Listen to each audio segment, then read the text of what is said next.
Mitsubishi Montero Gen 3. So push start installation with remote start. Version ito itong kinabit natin. May free app control na to. Ito yung app control natin na pwede sa iOS or Android devices. Multiple devices, pwede rin as long as you have the username and password. Malalagin mo siya sa app natin. Okay? So dito sa app, pwede na kayo mag-lock. Yan. Pwede na rin kayo mag-unlock. Pwede na rin kayo mag-car finder. For example, nalimutan nyo sa banda nakapark yung auto nyo. Patunog-tunogin nyo lang. Pinutin nyo to. Tutunog-tunog yung kotse nyo. And then, yun. Pakinggan nyo lang yung tunog. Baka sakaling makita nyo na yung kotse nyo. Okay? And syempre, pwede rin kayo mag-start. Pinutin nyo lang dito. Start up. Start na yan. And then sa mga iOS users, meron na po tayong voice command feature. I-hold nyo lang tong microphone dito. Then magsalita kayo, susundin kayo ng app. May mga keyword lang kami ibibigay sa inyo. So added feature lang naman siya. Mas madali pa rin pumindot na lang.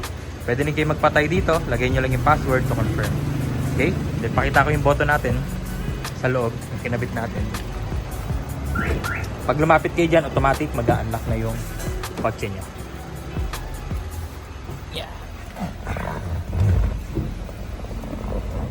Voltmeter with fast charging ports. Naglagay na rin tayo.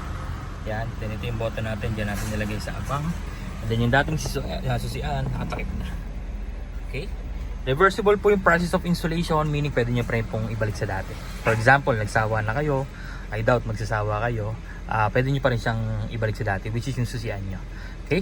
Pag tumapak sa brake, auto lock lahat ng doors, and then even naka-unlock, pwede ka mag-unlock, pwede ka mag-lock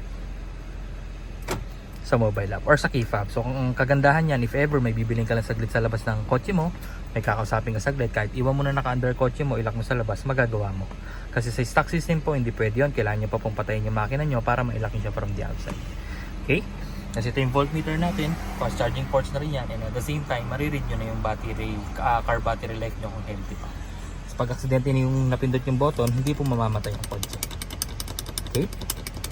Tapos manual transmission, neutral luggage, tsaka handbrake. Kapag nakababa si handbrake, hindi nyo siya mare-remote start po.